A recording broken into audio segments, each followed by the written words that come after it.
effort gets going like he did tonight, he has those 3-and-1s in the third quarter. How unstoppable do you think he can be in those moments? He was good. He was really good at that moment, being able to play to him. I thought he was aggressive in the first half, had great looks. Free throws just didn't go down for him, but I love that his confidence didn't waver. He came back in the second half and dominated.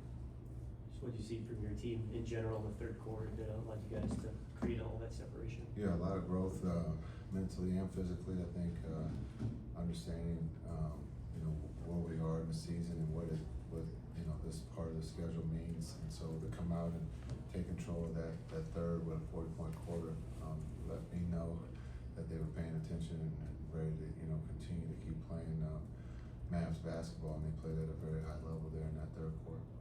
Luka had 3-and-1 during the first half. How is he able to kind of use that upper body strength to draw contact and finish? Yeah, he's strong. Just his body control. He knows how to use his body to position himself for those and-ones.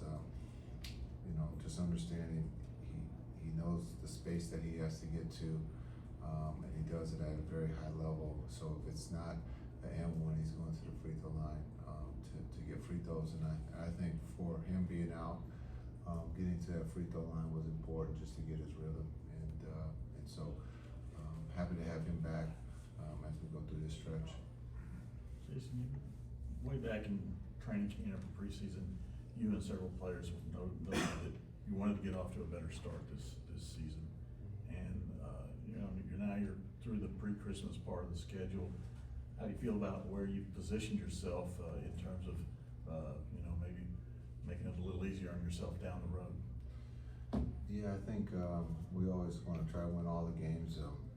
That first homestand didn't go the way we thought, but we learned from it, and I think the group responded in a positive way through illness and injuries. It's next man up, and those guys have shown that it's really the next man up. And now it's when you get healthy, there's going to be times when guys don't get those minutes that they've had in the past, and so can we continue to keep cheering? Can we continue to keep working? And that group in that locker room will continue to keep doing that. And so it just shows the depth, but we're in a good seat, but still a long ways to go. A lot of basketball to be played and for us to get better. So we believe that we've done pretty well here of late, but we can't relax. The West is too tough in the league. There's a lot of talented guys out there that can beat you, so we're not satisfied yet. Clay got a little bit closer to Reggie's record tonight. Just from your experiences as a player, just how difficult is this kind of manage, like knowing you're close to a record, but kind of just coming up short a little bit? Yeah, it's not just a record. It's when you talk about Reggie Miller, definition of three.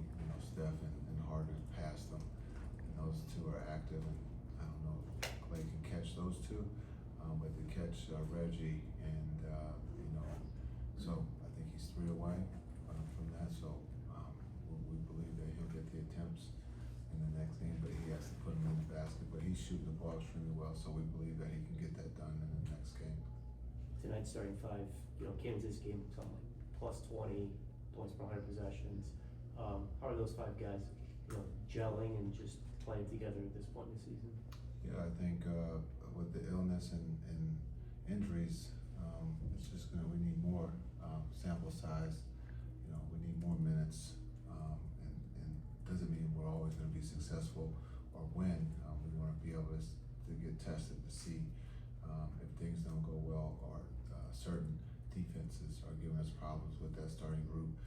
How can we make those adjustments? How can we grow? And so that's why we will play the season. But it's good that that group is a plus, and hopefully there's going to be some other not starting five, but other fives that will show that they can be positive too. Small ball, we haven't had a really good chance yet to get a sample size of small ball yet, but hopefully we will as we go forward.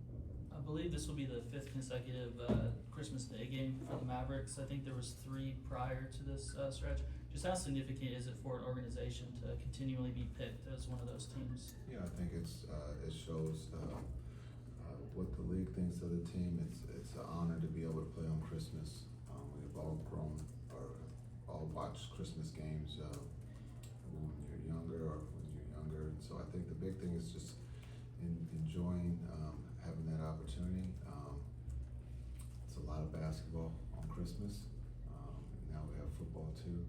So, but I think it's a great honor, and this might be one of the first afternoon games for us in Christmas. I think normally we've been the last game, and so this will be a quick turnaround. You know, tomorrow, Christmas Eve, and then we'll be back here for the game at 1:30. Thanks. Thank you very Everybody much. have a good Christmas.